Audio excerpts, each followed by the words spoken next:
18.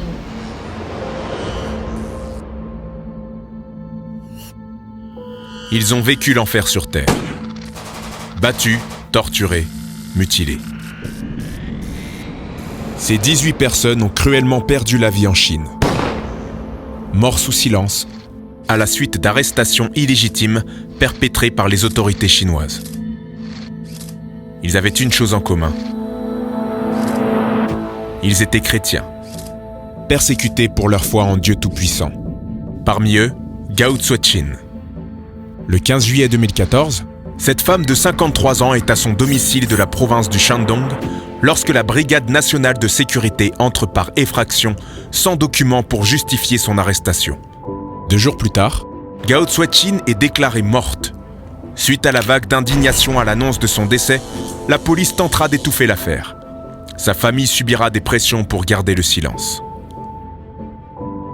Comme Gao Zuoqin, 43 chrétiens de la même église sont morts. D'autres sont à ce jour toujours portés disparus, des victimes de la répression brutale du pouvoir en place, battus jusqu'à en devenir fous. La version officielle sera souvent le suicide. Sous la menace, des familles garderont le silence ou choisiront l'exil. Aujourd'hui encore, les chrétiens de Chine subissent des pressions. Dans ce pays, le plus peuplé au monde avec 1,3 milliard d'habitants, ils sont des dizaines de millions, un nombre croissant. En 2030, ils pourraient devenir le premier pays chrétien du monde.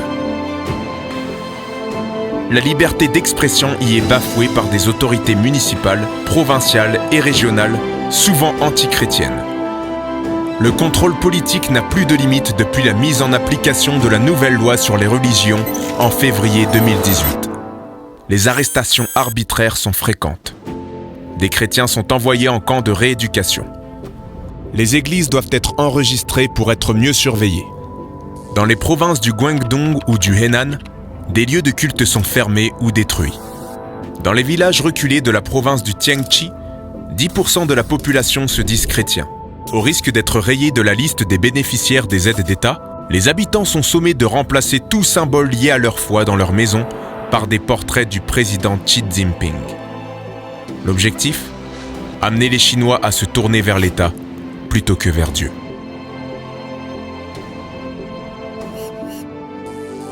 18. 谢永江、叶剑军、郑秀芬、张兆琪、王明池、张焕福、沈秀荣、王凤田、马所平、叶爱忠、张来姑、张洪涛、蒋春娣、何成荣、江桂枝、高翠琴、吴海燕、刘金花、